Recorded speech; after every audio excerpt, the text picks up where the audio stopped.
یہ جو ہے سورۃ الکافرون، یہ گویا کہ ایک اعلان ہوتا ہے آخری کسی نبی کی طرف سے کہ جب کہ وہ اپنی دعوت پیش کر چکا ہو، اتمام حجت کر چکا ہو، ہر طرح سے بات واضح ہو چکی ہو اور قوم اس کی نہ مان رہی ہو، تو پھر وہ اعلان برات کرتا ہے اب میرا تم سے کوئی تعلق نہیں۔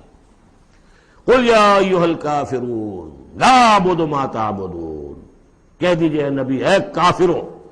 یہ انداز کبھی بھی داعیانہ نہیں ہوتا، داعی کا انداز ہوتا ہے یا ایھا الناس، اے لوگوں، اے خدا کے بندو۔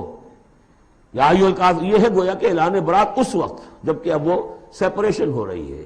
آپ دیکھیں گے لکم دینکم ولی دین، ٹھیک ہے تم نے جو تھا اپنے لیے چن لیا، اب تمہیں مبارک ہو، میرا دین وہ ہے جس پر میں قائم ہوں۔ تو گویا کہ اب تمہارے درمیان ڈائلاگ بھی ختم ہے۔ قل یا ایھا الکافرون لا اعبد ما تعبدون، میں ہرگز پوجنے والا نہیں اس کو جنہیں تم پوجتے ہو، ولا انتم عابدون ما اعبد، نہ تم پوجنے والے اس کو جسے میں پوجتا ہوں۔ اس میں نفی ہو رہی ہے۔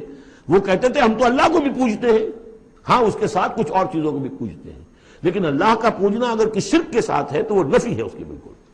ولا انتم عابدون ما اعبد، کوئی تمہارا اپنا تصور کا اللہ ہوگا، کوئی خدا جو تم نے بنا رکھا جسے پوج رہے ہو، میں جسے پوج رہا ہوں اسے تم نہیں پوج رہے۔